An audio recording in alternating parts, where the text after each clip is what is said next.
भन्दा भयो कौन प्यारे कौन प्यारे चलेको हिन्दी फिल्म चल्यो अरे भन्थे अनि ऋतिक रोशनको फिल्म थियो कौन प्यारे त्यो कौन प्यारे चलेपछि अनि फिल्म त्यो बन्द भयो त्यो रिल कसरी आउँथ्यो उसमा लामडाँडामा प्लेनमा आउँथ्यो अनि प्लेनपछि भरियालै बोकेर लिएर आउँथ्यो डोकोमा ढाकरमा रिल त्यो लगभग फिल्म एउटा फिल्मको रिल 40-50 केजीको हुन्छ त्यत्रो हुँदो रहेछ एउटा फिल्मको दुईवटा रिल ल्याउनु पर्छ साइड ए र साइड बी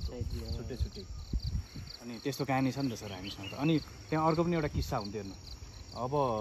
त्यो ऊ थियो क्या एकजना त्यो फिल्मको माइकिङ गर्ने कोही माइकिङ गर्दै हिँड्ने बजारमा चलिरहेछ नेपाली कथामा चलचित्र भन्दै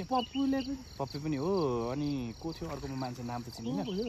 अनि त्यो मान्छेले के गर्थ्यो भने एक्स्ट्रा टिकट लिन्थ्यो पैसा के को थाहा छ नेपाली फिल्ममा पहिला लास्ट फाइट हुन्थ्यो लास्ट फाइटको छुट्टै पैसा लाग्थ्यो 1 रुपियाँ लाग्थ्यो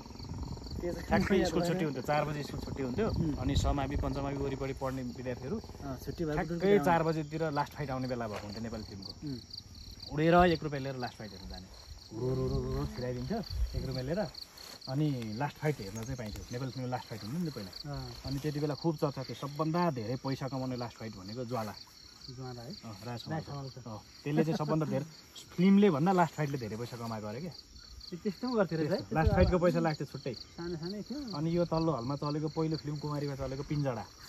धराराबाट हाम फालेको छ अरे भनेर अनि यहाँ पहिलो फिल्म पिञ्जडा चलेको त्यहाँ त्यसको पनि लास्ट फाइट खुब बिकेको पिञ्जडाको लास्ट फाइटमा चाहिँ अनि त्यो भिलेनले लगेर हिरोको आमा र हिरोइनलाई लगेर यस्तो डोरीले बाँध्थ्यो सबैमा अनि हिरोले बचाउन आउनु पर्थ्यो नि त अनि कुनै बेला कुनै फिल्ममा हिरो घोडामा आउँथ्यो कुनैमा उडेर आउँथ्यो त्यस्तो थियो क्या हामी त्यो विष्णु चलचित्र मन्दिरको चाहिँ कायम त्यस्तो रहेछ हल मालिकको घर यहाँ रहेछ हल मालिक घर बसाइ सरै यो घर पनि अब के बेला यसो त्यो पितृ स्थिति गर्न मात्रै आउँछ तल्लो घर पनि यो घर पनि अहिले बन्द भइसक्यो